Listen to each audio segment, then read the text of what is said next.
Hey guys, it is Monday morning and I'm just gonna give you a little robotics update. So Tessie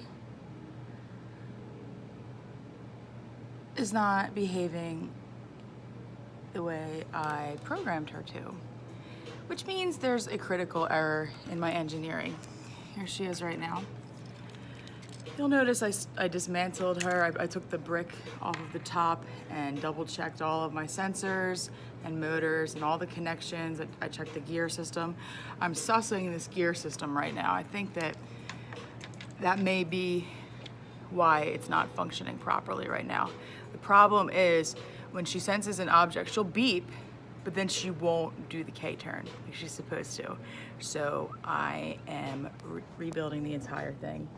I'm completely starting over from scratch to double check and make sure that everything is exactly where it is supposed to be in the engineering aspect of the build. Starting with the little gear system, which I speculate is the culprit. Stay tuned, and pretty soon we'll have Tessie 1.2 ready to roll. Thanks for subscribing and have a great day. Bye-bye.